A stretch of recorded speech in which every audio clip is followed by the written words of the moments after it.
Hello everyone, I hope you all are doing great. In today's video, I'll be going to describe about the UV spectrophotometer.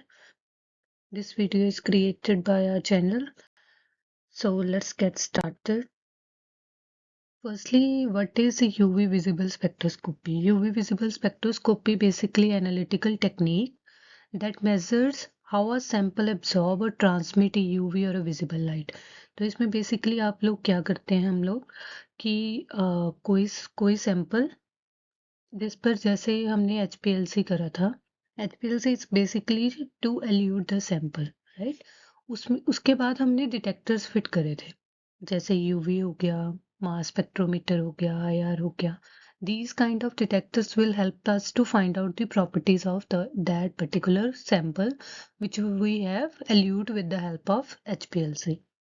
तो यहाँ पर आप लोग क्या करोगे इसमें हम लोग इसमें क्या होगा इसका प्रिंसिपल बेसिकली क्या है कि ये भी एनालिटिकल टेक्निक ही है बेसिकली इसका फोकस क्या रहेगा कि कितना उस सैंपल ने लाइट एब्जॉर्ब किया या ट्रांसमिट किया that is with in the range of UV और विजिबल यूवी और विजिबल की रेंज में अगर वो लाइट सैंपल लाइट एब्जॉर्ब या इमिट करता है so we are able to detect that component with the help of UV vis spectroscopy. Okay, it can be used to identify the composition of sample to determine the concentration of a particular analyte. इसमें हम ज़्यादातर ये इसके लिए use कर रहे हैं that we are able to identify the composition of that sample और उसकी concentration find out करने के लिए अभी क्या है कि basically we are discussing about the analytical chemistry, so we are more focused about the instrument, so that we can able to analyze that particular component. तो उसके लिए हम जो instrument use करते हैं that is UV vis spectrophotometer. It is an analytical instrument that measures the amount of UV and a visible light that is absorbed by a sample.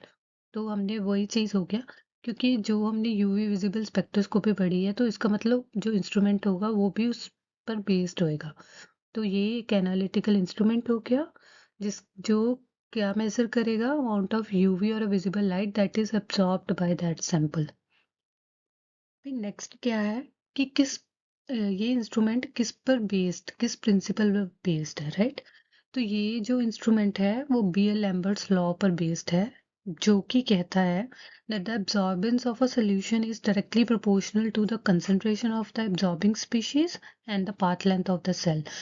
अभी हम जब इंस्ट्रूमेंटेशन करेंगे तो आप देखोगे कि सैंपल को आप लोग हम एक ट्यूब में बंद करते ट्यूब में रखते हैं तो उसका जो कितना पाथ लेंथ है कितनी पाथ लेंथ है और उसकी कंसंट्रेशन कितनी है उस सैंपल की कंसंट्रेशन कितनी है सो बेसिकली ये इन दोनों पर है एज दीज आर प्रोपोर्शनल तो हम क्या करते हैं प्रोपोर्शनैलिटी कांस्टेंट यूज करते हैं जो जिसका नाम होता है epsilon epsilon is a absorptivity constant और मोलर एक्सटिंक्शन कोएफिशिएंट भी हम इसे बोल देते हैं तो बेसिकली ये प्रोपोर्शनैलिटी को ख़त्म करने के लिए कि एब्जॉर्बेंस पहले हमने बोला था कि डायरेक्टली प्रोपोर्शनल है कंसंट्रेशन और पाथ लेंथ पे अब उसको प्रोपोर्शनैलिटी साइन को बैलेंस करने के लिए we have introduced a constant that is called molar extinction coefficient radiation range क्या रहेगी यूवी जो विज है वो हमारे पास स्पेक्ट्रम पे चलती है 200 टू 800 तो अगर हम फार यूवी पे चलते हैं तो 100 टू 400 लेके चलेंगे यूवी के लिए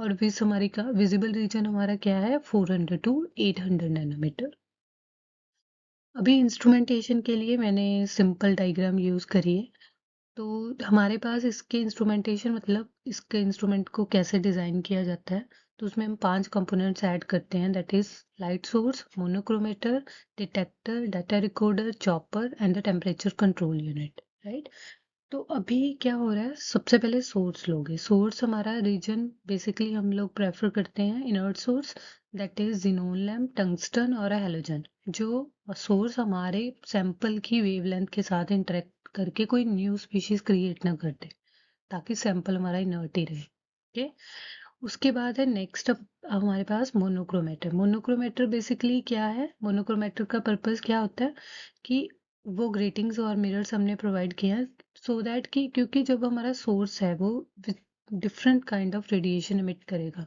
तो उसमें से हम अपने सोर्स को सिंगल वेवलेंथ प्रोवाइड करने के लिए we are basically introduced a monochromator Clear? This can be done with the help of slit prism slit help. Okay, इस सेटअप के हेल्प से हम मोनोक्रोमेटर रेडी करते हैं। उसके बाद आता है हमारे पास बीम स्प्लिटर। बीम स्प्लिटर का पर्पस क्या है? That half of the beam will be goes through the reference cell और दूसरी हाफ बीम हमारे पास जो प्रोपोर्शन है वो जा रहा है सैंपल सेल से। रेफरेंस सेल में के अंदर हमारा रेफरेंस सैंपल होएगा, जैसे पॉलीस्टाइरीन या हम यूज़ करते हैं। तो उसके कंपैरिजन में जो हमारी इंटेंसिटी होएगी वो आई नॉट रहेगी, क्योंकि जो रेफरेंस सेल है वो लाइट एब्जॉर्ब नहीं करेगा, वो as such he I not मतलब उतनी इंटेंसिटी की लाइट बाहर आ जाएगी।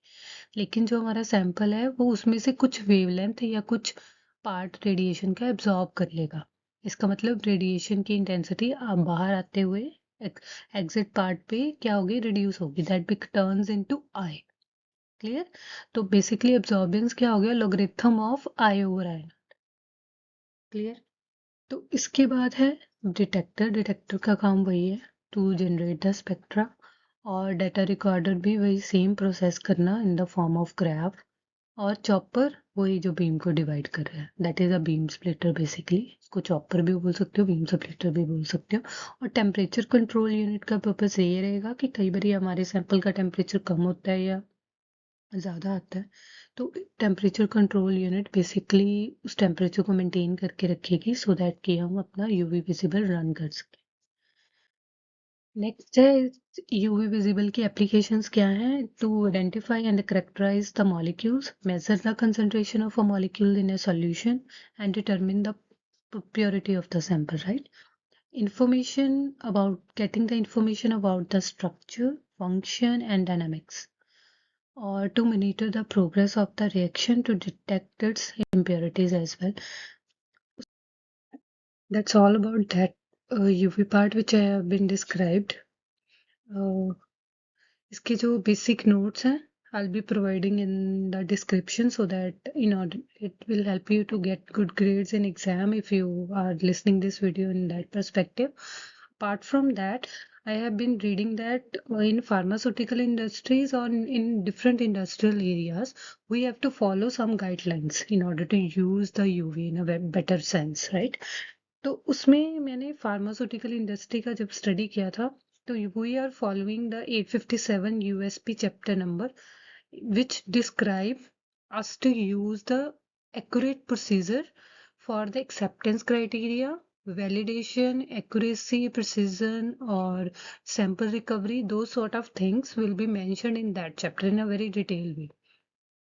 If you guys feel that कि उसके रिलेटेड या उसके बिहाफ पर भी एक वीडियो होना चाहिए, so that we get some knowledge about the industry sector, how they have been considering the UV in their research method. So let me know in the comment section. I'll be make that video. Thanks. Thank you so much.